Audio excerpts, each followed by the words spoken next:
Bonjour, pour cette deuxième partie, nous allons en fait créer notre site web, notre URL, qui est l'adresse unique sur, sur Internet. Donc pour ça, on va ouvrir un nouvel onglet et on va écrire l'adresse du site de notre association. Donc on va dire c'est une association de handball. Alors si vous voulez séparer les mots, vaut mieux mettre des tirets plutôt que des points, sinon il faudra acheter un nouveau domaine. Et on va mettre handball Brest, par exemple, et on va le poursuivre de .portail-ce.fr. Une fois qu'on a fait ça, on va valider, et on arrive donc sur le serveur qui nous dit qu'en fait il ne nous connaît pas, donc il va nous proposer de nous créer comme client. Donc on clique sur le bouton, et là on se retrouve avec un formulaire à remplir. Donc on va le remplir. Le nom de notre site, on va dire c'est Handball Brest.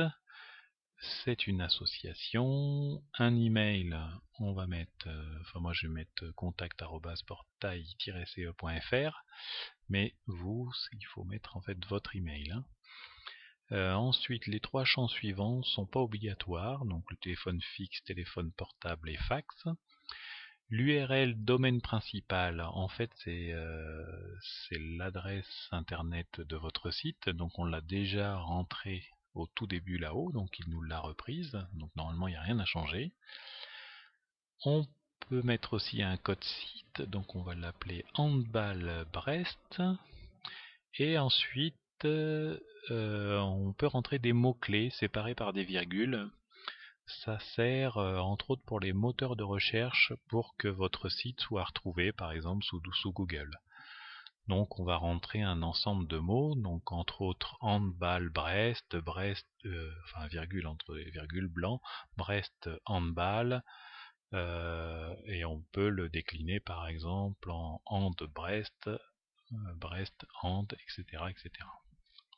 Le dernier champ est enfin la clé en fait d'un compte Google Analytics pour les statistiques, mais on verra ça plus tard. Donc on peut valider, et là une fois que c'est validé, en fait votre compte, votre site a été créé sur le serveur. Alors il y a juste une intervention en fait de ma part